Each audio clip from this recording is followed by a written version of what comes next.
SpaceX's latest Starship prototype went out in a blaze of glory. The Starship SN-10 spacecraft touched down successfully after a high-altitude test flight, and it was awesome. In fact, it was the coolest thing I have ever seen in spaceflight, and I'm so happy that I was able to witness this iconic moment, because kids in the future are going to look back in history books at this and see how primitive this Starship actually was. It was a major milestone for the company as well as its crewed Mars ambitions.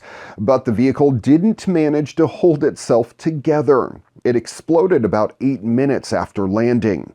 The big stainless steel SN-10, short for serial number 10, launched from SpaceX's South Texas site at about 6:15 p.m., rose to 6.2 miles, or 10 kilometers into the sky, and then came back to Earth, doing a belly flop all the way down. And then at 6 minutes and 20 seconds after liftoff, it fired its engines and flipped straight up and down and landed right on its feet.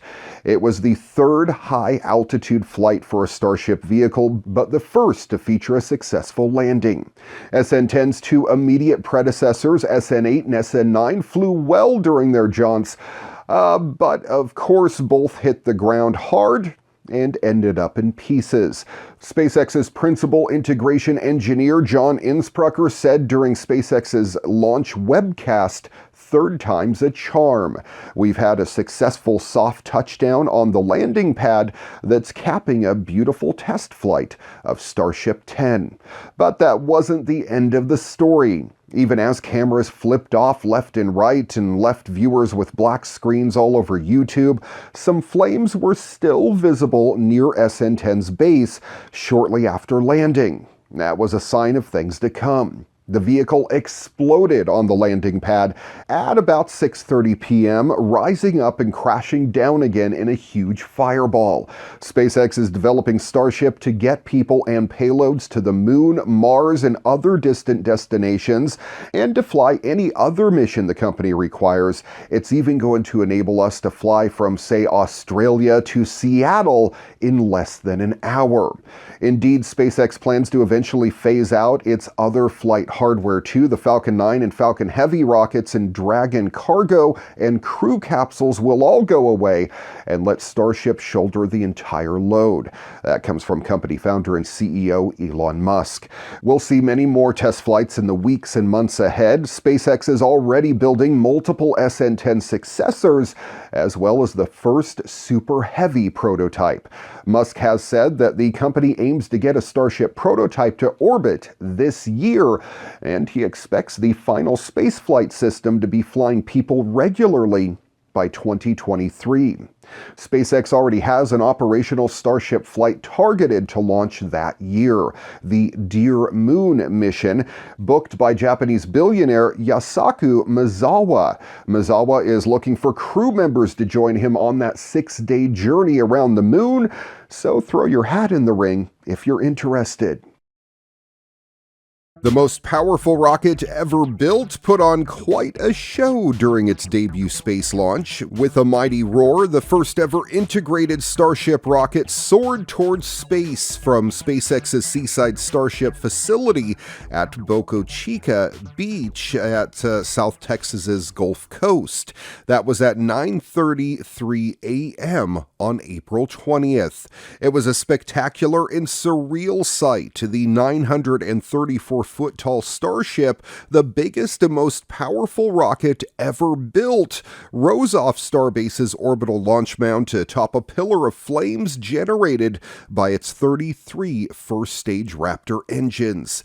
Starship kept climbing in defiance of its tremendous bulk, its shiny stainless steel body reflecting the morning sun. The climb didn't last very long, however. The 165-foot-tall Starship upper stage was supposed to separate from the Super Heavy first stage about 3 minutes after liftoff, but that never happened. The two vehicles remained connected and the stack began to tumble, ultimately exploding or experiencing a, quote, rapid unscheduled disassembly, as SpaceX has termed it. I love it. Just under 4 minutes after launch that happened.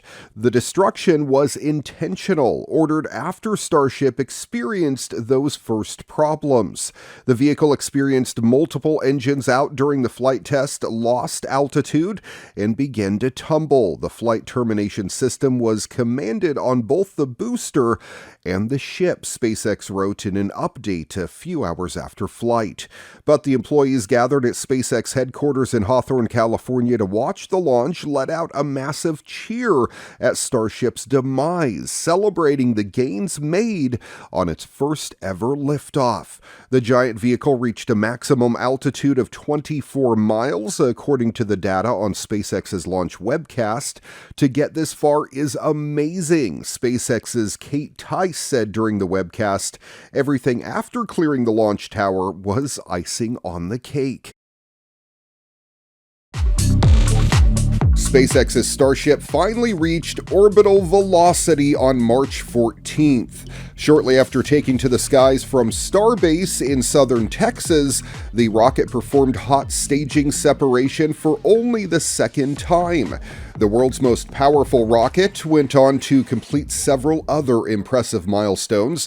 While it didn't end up relighting a Raptor engine as planned, Starship did reach orbital velocity and traveled around our planet. The launch ushers in a new era of reusable spaceflight. SpaceX's Starlink internet also did an incredible job of beaming footage back to Earth.